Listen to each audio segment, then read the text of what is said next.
Hey y'all, it's Coach in the Fight here with a little short class coming out of the King James Version of the Bible. Um, when I was in in college, I did a little study there on the days of the Bible, and I did a little report um, just showing every day listed in the Bible, and I think I got it somewhere. I'd love to see it now. But one of the things that I learned in there is that, if you search the scripture in a way that I'm doing here, I'm looking in BibleGateway.com and I'm searching the scripture where for seventh month, 15th day. What that's going to show me is every time in the Bible where somebody did something, said something, heard something on that particular day of the month.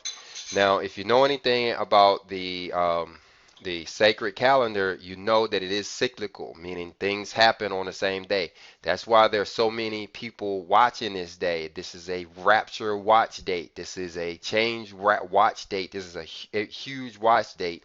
The seventh month, 15th day of the month. Why? Because that's the day of tabernacles. That's the first day of tabernacles. So what we're going to do, we're going to go down through the scripture and we're going to look at not only the seventh month, the 15th day of the month, but we're going to look at all of the days during the feast and see what happened on those days. I'm going to play a little scripture there at the end coming out of Haggai 2, Lord willing. And because that one I found to be really, really interesting. But we're going to look at the rest of them. Let's go ahead and get to it. Okay, now for the 15th day of the month, we have four results. First one coming out of Leviticus 23 and 34, it says, Speak unto the children of Israel, saying, The 15th day of this seventh month shall be the Feast of Tabernacles for 7 days unto the Lord. Now, so we're talking about the Feast of Tabernacles. It begins on the 15th day of the seventh month, and of course, that's talking about the sacred calendar, or the Hebrew calendar, or the Enoch calendar, or the lunar calendar. Leviticus 23 and 39 says, Also in the 15th day of the seventh month, when ye have gathered in the fruit of the land, ye shall keep a feast unto the Lord 7 days. On the first day shall be a Sabbath, and on the eighth day shall be a Sabbath. Now, we put up some classes on this where we can look at, just because I know you're not going to go back and look at the other class. What is the difference between this verse and the one we looked at up there is this one is talking about when after you've gathered the fruit of the land.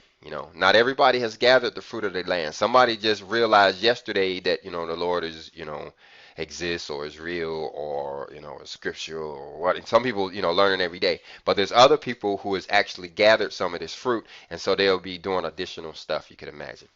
Numbers 29 and 12 says, And on the 15th day of the seventh month ye shall have a holy convocation. Ye shall do no servile work, and ye shall keep a feast unto the Lord 7 days. So right here is talking about what we are to do during this feast. It's saying that it's a 7 day long feast. It's telling us that on the 15th day of the month shall be a holy convocation. That's kind of a get together or important day. Convocation is kind of a important day, and then you could imagine holy being separated or devoted to the Lord or whatever. You can define that word. Ye shall do no servile work. Now, the servile work part, that's talking about either customary work, like you could think of a butler or a maid, or you could think of hard work, or you could think of like a slave or, something like that. So you can look up those two and you can pray on that. And he should keep a feast unto the Lord 7 days. Now watch up here in Ezekiel 45 and 25. In the seventh month, in the 15th day of the month, shall he do the like in the feast of the 7 days, according to the sin offering, according to the burnt offering, and according to the meat offering, and according to the oil. Now, what this is referring to is Leviticus. If you go back to the very first part of Leviticus, it's talking about all of these offerings and different kinds of offerings and different ways you do these kinds of offerings. And this is what it's referring to right there. It's pointing you back to those, all right?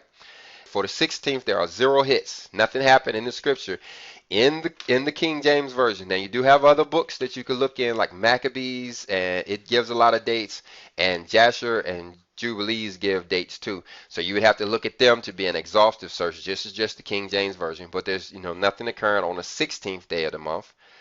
And so then we're going to go to the 17th day. You can see down here where it says Bible results for 7th month, 17th day, showing 1. And that's out of Genesis. Now, this is very interesting, I thought, because it's talking about the Ark of the Covenant. And it says, and the Ark, not the Ark of the Covenant, it's talking about Noah's Ark, I'm sorry. And the ark rested in the 7th month on the 7th day of the month upon the mountains of Ararat. Talking about Noah's Ark. Now you remember that story, how they were out there on the water for a long time. I mean, it rained for 40 days, but they were out there for several more months. They were out there for at least 150 days, if not a whole year on this boat. They stayed on the boat even after the water dried up. You know what I'm saying? So, but I think it's very interesting to note that the ark rested on the 7th month, 17th day of the month. Now somebody could do a whole class in that by themselves. Somebody could do that whole class. Send me a link. We got a few days to the 17th. I'll wait and see, and then I may do my own class. But let's go on. See, that was the only one that had a Genesis 4. So now we're going to let me go down here because, okay, this says 7th month, 18th day. There's 0 hits. Nothing happened on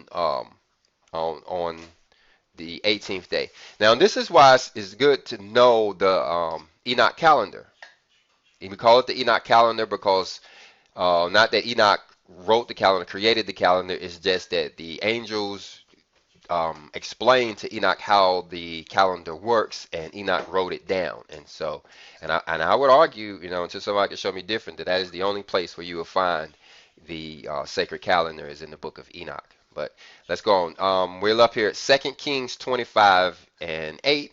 It says, on the 5th month, on the 7th day of the month. Now you can see why this one showed up, but it's not talking about the same thing, and we're not even going to spend any time there. But let's go on up here. 2 Bible results for 7th month, 20th day. All right, 7th month, 20th day. The first one coming out of 2 Chronicles 7 and 10. 2 Chronicles 7 and 10 says, and on the 3 and 20th day of the 7th month. Now, notice how this is written here, and I should have just kept reading, but it's talking about the 3 and 20th day, right? And the reason why is because every day with 20th is going to be 21st day, 22nd, 23rd, 27th, all of them. That's the way the scripture is written, the 7th and 20th day of the month. And on the 3 and 20th day of the 7th month, he sent the people away into their tents, glad and merry in heart for the goodness that the Lord had showed unto David and to Solomon and to Israel his people. Okay, now what this is talking about, I'm about to put my fingers up and start counting, but this sounds like the 8th day celebration. Let me start counting. Let's see, 15th will be day 1, so 15, 16, 17, 18, 19, 20, 21, 22. Yeah, 22 would be day 8 actually. And so here it is, 23, where he sent them home. It sounds like the feast is over, and so he sent them home. All right, let's look at this one right here. This is coming out of Haggai 2 and 1.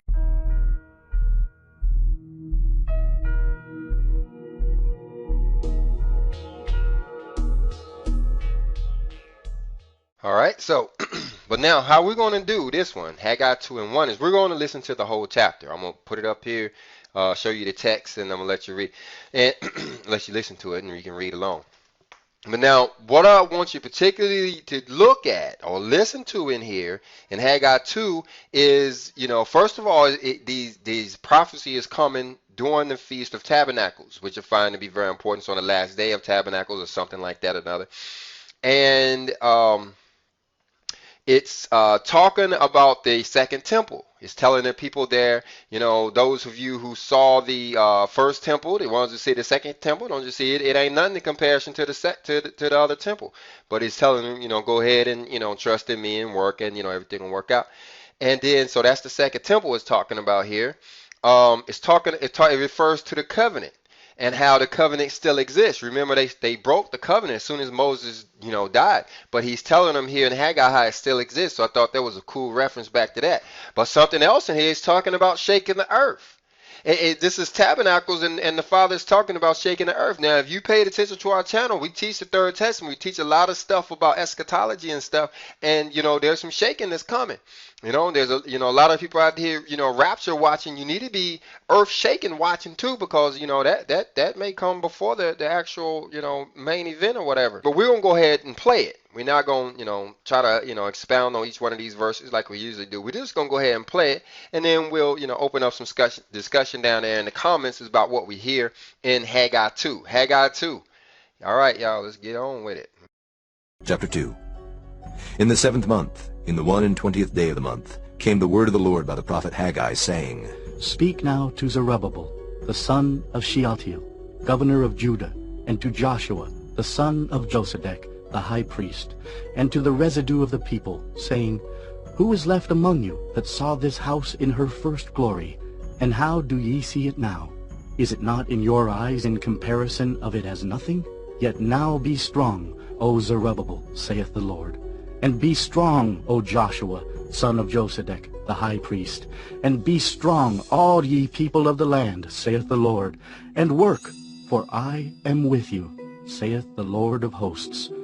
According to the word that I covenanted with you when ye came out of Egypt, so my spirit remaineth among you. Fear ye not.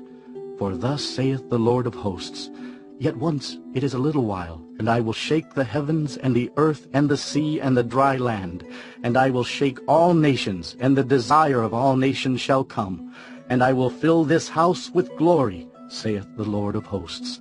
The silver is mine, and the gold is mine, saith the Lord of hosts.